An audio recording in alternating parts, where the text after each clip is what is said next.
Siyempre po sa party COMELEC ay sadyang tayo po'y be-eleksyon. Sure na sure po sa 2028. Mariing pinabulaanan ng Commission on Elections o COMELEC ang espekulasyon na walang magaganap ng presidential election sa 2028. Ayon kay Chairman George Erwin Garcia, ang halalan ay tiyak na matutuloy sapagkat ito ay malinaw na nakatakda sa saligang batas ng Pilipinas.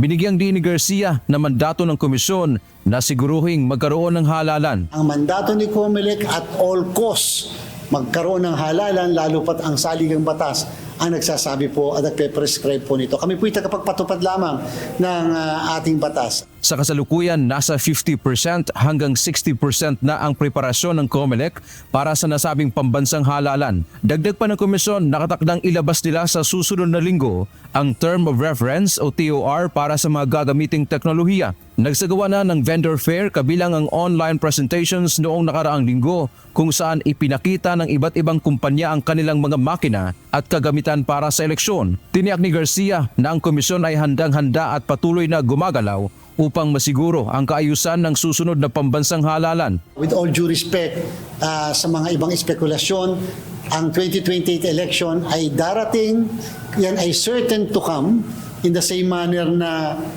pag sinabi natin certain is certainly 100% may election sa 2028 dahil COMELEC ay handang-handa at nagpe-prepare na rin po tayo para sa election na yan.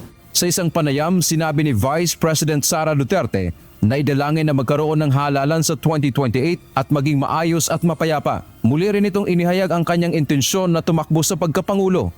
We can only pray that there will be a presidential elections on 2028 and it will be honest, orderly, and peaceful.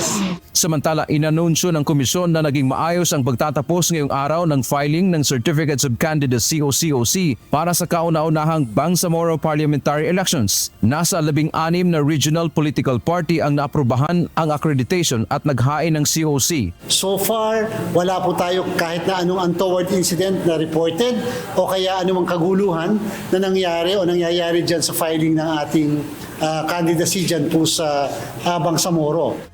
Dagdag pa ng komisyon, bukas ay ipadadala sa COMELEC main office ang mga COC para sa evaluation.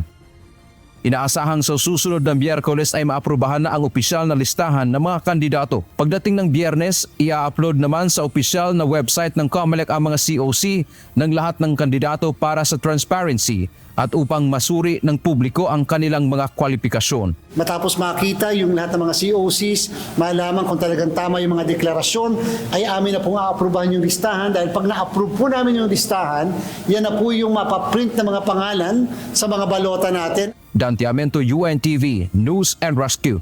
Diyos ang aming sandigan, serbisyo publiko ang aming pinahahalagahan.